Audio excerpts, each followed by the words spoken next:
Ladies and gentlemen, welcome today to another edition of the NASCAR Fantasy Podcast on the channel. It is a very short, condensed video today. No stream, as I'm about to get on my way to the Michigan International Speedway for today's NASCAR Cup Series race at Firekeepers Casino 400. But before I go, we have to get the predictions out as always. Again, this is a little bit condensed, so just going to give you two drivers that you're going to stay away from, two drivers that you could possibly use as sleeper picks, maybe a garage pick for your fantasy lineup, but two must-haves that you should absolutely have on your fantasy team if you have any more usages left for them for fantasy this year. You can sign up again on the NASCAR mobile app or website when you go to fantasy with your email and search for KRC League. It is free to join, and you can join our league right here on the channel. So first and foremost, going to start off with the don't haves as we usually do. Here's two drivers you should absolutely stay away from for your fantasy lineups for today. First and foremost, I think we got to start off with Alex Bowman. Bowman hasn't done as great on the 550 tracks compared to the 750 tracks this year. I know he did win a 550 track race at Pocono earlier this year when it kind of fell into his lap there, but even before the pit stops and everything, he wasn't better than a sixth place car, which is still good, but again, the consistency has not been there in the 550 tracks compared to his teammates. William Byron, Chase Elliott, Kyle Larson seem to be nearly unstoppable as a trio on these 550 tracks. Bowman's kind of the weak link, even though he's got 3 wins so far this season. As far as his Michigan stats go, yes, he does have 2 top 10s in the last 6 races, but they are only 10th place finishes since moving at least to the 88 car back in 2018. So 6 Michigan races in competitive equipment, no finishes better than 10th. That's not something to really look forward to. Last year in the doubleheader at Michigan, he finished outside the top 10 in both races. So I do not look for Alex Bowman to finish in the top 10 today with that 48 team, but I do expect the other 300 cars to perform well, especially the 2 on the front row of Kyle Larson, Chase Elliott, and I think William Byron could actually be a potential race win pick, to be completely honest as well. But as far as this prediction goes, Alex Bowman is not going to get a top 10 today. Next driver on the list is going to be the 20 of Christopher Bell. Bell last year finished 13th and 17th in both Michigan races. I know that was with Levine Family Racing, but if we look at the 20 car stats specifically at Michigan since 2017, since 2018, both races 2018, both races 2019, both races in 2020, no top 10s to show for, and in fact, the best finish for the number 20 car, which was driven, yes, by Eric Jones, and not Christopher Bell, but we know Jones to be a pretty talented driver. I think the 20 team is lacking a little bit. Now, Christopher Bell has picked up the slack in recent races. They've been on road courses, though. It seems like he's been running really well on the road courses. Watkins Glen, Indy, 2 road courses we've just came on since the break. We haven't even seen an oval since Atlanta earlier this season. Way back in July. It was the last oval we ever ran on. So I don't trust the 20 team of Christopher Bell. I don't think that they're going to finish in the top 10 today. I mean, they could, it wouldn't shock me necessarily, but I would lean on them not having a good day rather than having a good day. Again, the ovals, especially with the 550 package. The 750 package with the ovals, the 20 team's doing a little bit better, but with the 550 package, not so much. So the two don't haves today to stay away from are going to be Christopher Bell and Alex Bowman. I don't think either one of those two drivers finish in the top 10. Now we go to two drivers for the sleeper picks. First and foremost, Kurt Busch. He's been in the sleeper picks a lot recently, but that's because he's going to a lot of tracks that he runs well at, except for New Hampshire. That was really the only time I actually had him as a don't have in recent weeks. But I think Kurt Busch is going to get a top 10 today. He's been very good at Michigan in recent years. In fact, he's got 9 top 12 finishes in the last 10 Michigan races. That is either spring or, I guess they're both in the summer, June or August races.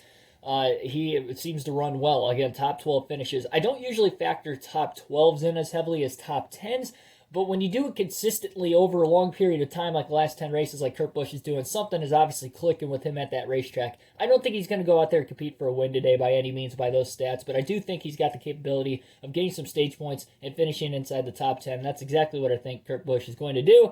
I expect him to have a top 10 finish. Another guy I expect to have a top 10 finish for a potential sleeper pick for your fantasy teams is Daniel Suarez in the 99 team.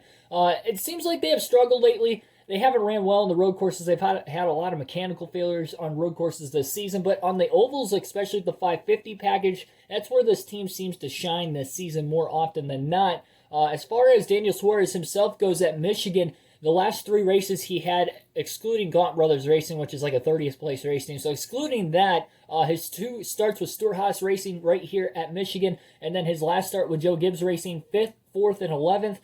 Those are stats that I think could work really well in his favor. It's a track position kind of a race, especially with the 550 package. Whenever we go to these 2+ mile ovals, especially like your Indianapolis, your Poconos, your Michigans, that's the kind of race it's going to be. Strategy to get that track position and not lose it. And the 99 team has done that pretty well, especially in the middle portion of the season. Not so much recently, but again, those have been our road courses. We're back to another oval.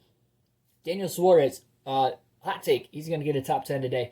Another driver that is going to get a top 10 as we swing on into the must-have picks. These are 2 drivers that I think have a very good chance of racing for the win today, more likely than not, and that would be Kevin Harvick and Kyle Larson. We'll start off with Kevin Harvick. He is Mr. Michigan at this point, especially when it comes to August races. He's won the last 4 August races. That would include both last year because they ran on the same weekend, doubleheader weekend. Got it done. In 2019, he won the August Michigan race as well. And even if you look at the 750 package and say, well, it might just be the 550 package, but I think that could work for him. 750 package back in 2018, he won the August Michigan race as well. He has been a stud. He's got 5 career wins at Michigan total, 4 of them in the last 3 seasons, which is just ridiculous of itself as well. And not just wins, second place finishes as well. He has 10 first or second place finishes in the last 16 Michigan races. That means in the last 8 years, he has finished in the top 2 10 times. That is almost like Kyle Larson this year's stats, but that's Kevin Harvick at Michigan. I expect him to compete for the win today. He has competed for hardly any wins this season, but I think he will be a front runner by the end of it. Definitely going to be a top 10. He's going to be in the top 10 all day. I'd be shocked if he wasn't competitive at all for the top 10. I don't expect him to win this race because it seems like the 550 package is where Stewart-Haas has struggled this year. The 750 package is where we saw Almirola win, where we've seen Harvick even lead laps like at New Hampshire as well. So I don't think he's going to lead a lot of laps today. Rodney Childers, I mean, you never know. He's one of the best crew chiefs in the game. Maybe they can get that track position, hang on too. That could be a way that this team could win today.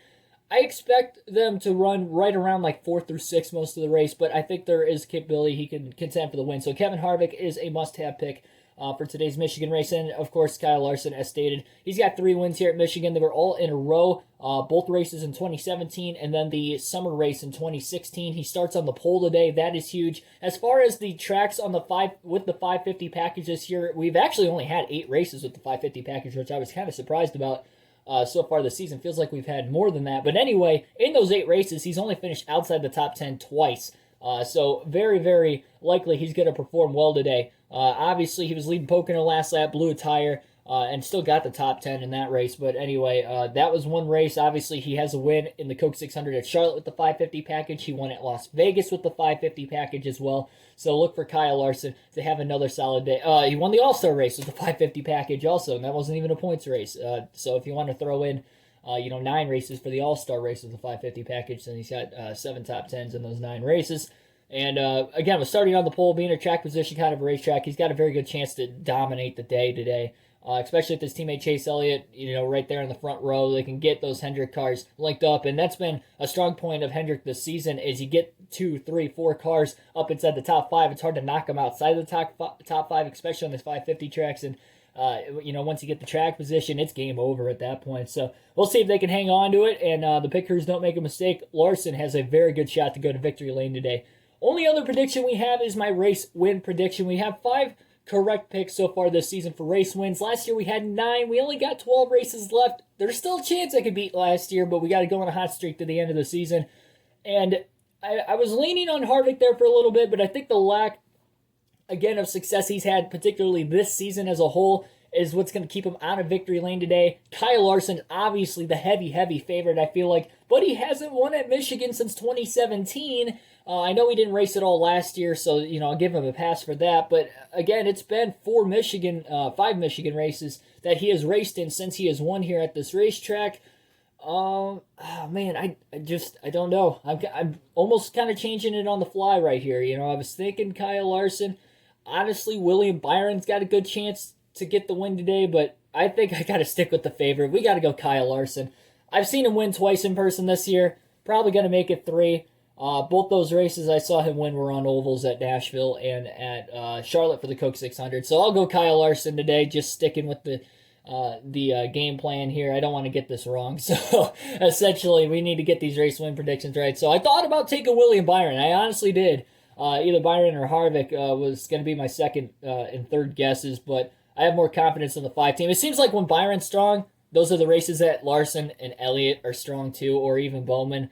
And, Byron's like right there in 3rd and 4th, while Elliott and Larson are the ones, leading laps, contending for the win. So I'll go Kyle Larson in this case. He's led the most laps this season, by far the most dominant driver this season, and he now has the regular season points lead. Like, share, and subscribe for more daily NASCAR content. I will see you for post-race analysis tomorrow at 5 p.m. Eastern Standard Time, a live stream like normal, day after the Cup race. And enjoy the race today as well. I'll be vlogging. Have maybe a special video coming out from the racetrack as well in the next couple of days. So I'll see you guys next time. Again, thanks for watching.